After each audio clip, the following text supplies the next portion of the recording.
In this incredible trick, two spectators each generate random numbers and select cards from shuffled halves of the deck. Despite the unquestionable randomness of the selections, the magician is somehow able to quickly locate both selected cards. This seems utterly impossible. This is CoachTrick.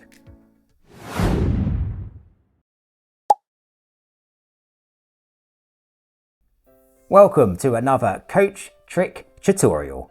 Today's effect is not only a super clever double miracle, it's also super easy to perform. It's entirely self-working, can be performed with a shuffle deck and requires absolutely no setup. As ever, we'll also reflect on how learning magic can inspire us to success in all areas of life. So be sure to stick around until the end. Okay, let's jump into the magic. Grab a deck and let's go. And here's what happens. You're going to start with a shuffled deck, so just ask the spectator to give the deck a shuffle. They can shuffle it as much as they'd like, the cards really are mixed. Now for this trick, we want 2 even packs of cards.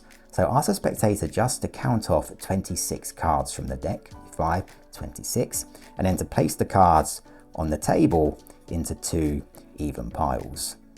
We're now going to ask the spectator to choose one of these piles for themselves. It's a totally free choice. They can choose any pile. Let's say they choose this pile just here, which means you'll take this pile for yourself just here. Now, to make sure things really are as mixed as possible, you're just each going to give your pack another shuffle like so. So you'll shuffle yours and the spectator will do the same. Now you're going to offer the spectator another free choice. You're going to ask them to choose either red cards or black cards, and it really is a free choice. They can choose any color.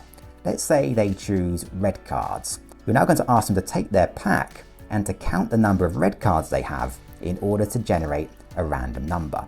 So they'll count the number of red cards they have. 1, 2, 3, 4, 5, 6, 7, 8, 9, 10, 11, 12, 13. So 13 is their random number. You're now going to demonstrate to the spectator how you want them to use their number in order to select a random card. You're going to ask them to take your pack and to deal down to their number. So 2, 3, 4, 5, 6, 7, 8, 9, 10, 11, 12, 13, and to remember the card at that position as their selected card. So you're going to look away so you can't see anything that's going on. The spectator will now take your pack and count down to their number. So 13, 1, 2, 3, 11, 12, 13. So they'll remember this as their selected card. They won't tell you, they'll just remember it. Ask them to place that card back on top of the dealt cards and then place those cards back on top of the pack. Now, in order to totally lose that card, ask them to give the pack a complete cut, just like so. At this point, you can turn back around and you can emphasize that that really is a random selection. There's no way that you can know the value of the card or the position of that card. But to make things as difficult as possible, you're going to attempt the same again with another spectator in order to get a second selection. So once again, you're going to start just by mixing your packs up, just to make sure things are as random as possible. So you'll give your pack a shuffle and the second spectator will do the same with their pack. Ask the spectator to take their pack and to place it on top of yours so that we now have a single deck. Ask the spectator now to cut off a small pack of cards, not too many cards, a smaller number helps you focus better, but a small but random number of cards. So let's say they cut this many cards off just here, maybe that many, and to keep those cards hidden, because in just a moment, you're going to ask them to count the number of red cards they have, and then to count down to that position in the deck in order to get to a selected card. Once again, you're going to turn away so you can't see anything that's going on. The spectator will now take their pack and silently count the number of red cards they have. So 1, 2, 3, 4. They'll now count down that many cards in the deck to get to a selected card. So 1, 2, 3, 4. Their selected card is the 7 of hearts. Ask them to remember that card and just to place those back on top of the deck. At this point, you can turn back around and you can just recap exactly what's happened. Each spectator has now selected a totally random card based on a randomly generated number. The spectator had a free choice of pack and colour, and the cards have been shuffled and cut multiple times throughout. There's absolutely no way that you can know the value of those cards or the location of those cards. But you're now going to attempt the impossible. Ask each spectator just to think of their selected card, and you're going to try to pick up on those thoughts to find their cards. Okay, I think I'm picking up on something here. I think that could be one. And okay, I think this card here, I think this is the other card. So now, for the first time, ask the first spectator to reveal the value of their card. They'll reveal it, of course, to be the Ace of Hearts, and you can reveal that this card right here is indeed the Ace of Hearts.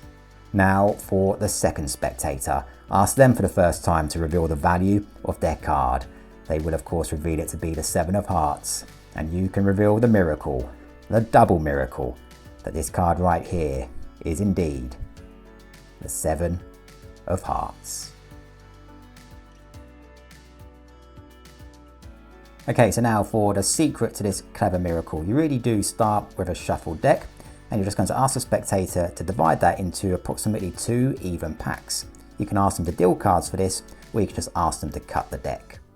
Either way, you'll end up in this position just here. The spectator will choose one of these piles, and you'll take the other for yourself. You're now each going to shuffle your packs of cards, and in shuffling yours, you're secretly going to glimpse the bottom card, and remember this card, so we can see it's the 9 of spades.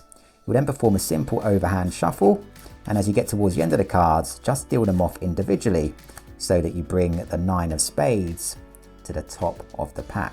And this card is going to be the first selection. The spectator will now choose red or black cards. It really is a free choice. Let's say in this instance they choose black cards. They'll now count the number of cards in their pack of that colour. 7, 8, 9, 10, 11, 12. So 12 is their randomly generated number. Ask them to name the number, and you'll keep a mental note of this as your key number. You'll now demonstrate how you want them to deal 12 cards from your pack. So you'll deal cards to the table.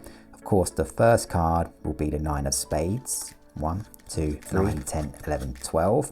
And then you'll place these cards back on top. And of course, you now know that the 9 of spades is the 12th card down.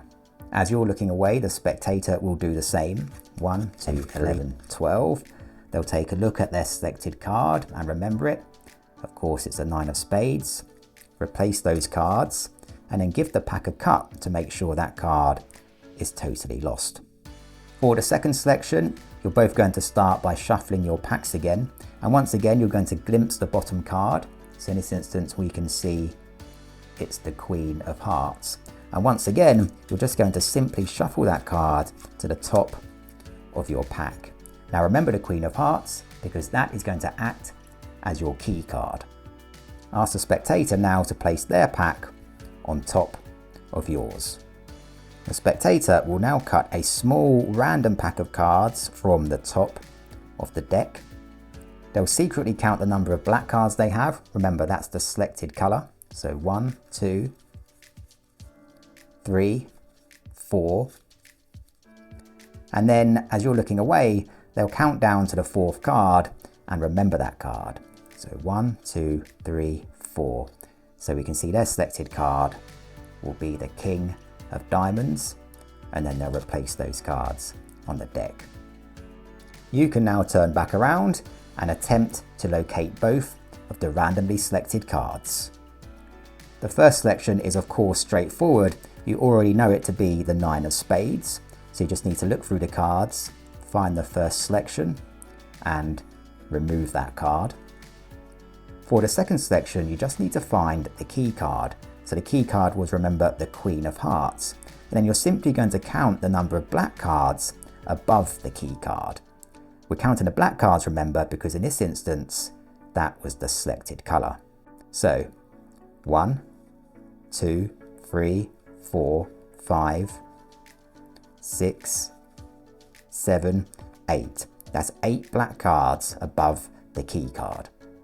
You're now just going to do a simple bit of maths and subtract that number, 8, from your key number that you remembered from the first selection. So remember, that was 12. So 12 minus 8 gives you 4. So that means that you know the second spectator has 4 black cards, and so therefore their selected card is 4th from the top of the deck. All that's left to do now is to reveal the impossible, that you have indeed somehow managed to locate both of the randomly selected cards. Remember, learning magic is not just about mastering tricks, it's about unlocking a mindset that can inspire us to achieve bigger and wider things in all areas of life. Magic shows us that the impossible is often just a matter of perspective. With the right focus and dedication, we can achieve whatever we choose. Thanks for joining me today. Until next time, keep the magic alive and take care.